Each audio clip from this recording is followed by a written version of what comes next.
நம்மள நெறைய பேர் ஏசி வாங்க போம்போது, அந்த கடைக்காரர் சொல்லுவாரு, "இது 1 டன் ஏசி, இது 2 டன் ஏசி." என்னடா இது டன்னுனா 1000 கேஜி ஆச்சே! என்ன இவரு அசால்ட்டா 1 டன்னுன்றாரு, 2 டன்னுன்றாரு. அந்த ஏசியோட வெயிட் வந்து 1 டன் இருக்குமா? அப்படின்னு பார்த்தா, அந்த ஏசியோட வெயிட் 1 டன் கிடையாதுங்க. அந்த கூலிங் எஃபெக்ட்டோட கூலிங் கெப்பாசிட்டியோட வெயிட் அளவு தான் நம்ம என்ன சொல்லுவோம்? 1 டன்னுன்னு சொல்லுவோம். அத பத்தின டீட்டெயிலா இந்த வீடியோல பார்க்கலாம். ஃபர்ஸ்ட்டு இந்த ஏசிய யாரு கண்டுபிடிச்சா அப்படின்னு பார்த்தீங்கன்னா, வில்லிஸ் கேரியர் தான். இவரு ஒரு அமெரிக்கன் இன்ஜினியர் சொல்லுவாங்க.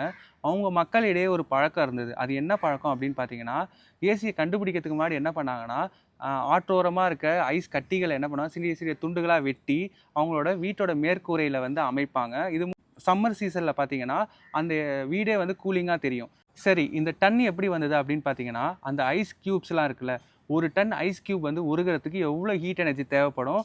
அதுவும் 24 மணி நேரத்துல அப்படின்றத தான் இந்த டன்னா மென்ஷன் பண்ணாங்க. அதுக்கப்புறம் நாளடைவுல இது டெவலப்ட் ஆயிட்டு, இத வந்து நம்ம டன்னுன்னு மென்ஷன் பண்ண ஆரம்பிச்சோம். இப்ப இதோட எஸ்ஐ யூனிட் அப்படின்னு பார்த்தா, டன்னேஜ் அண்டு பிடியு அப்படின்னு சொல்லுவாங்க. பிரிட்டிஷ் தெர்மல் யூனிட் அப்படின்னு சொல்லுவாங்க. இத எப்படி கால்குலேட் பண்றதுன்னு பார்க்கலாம்.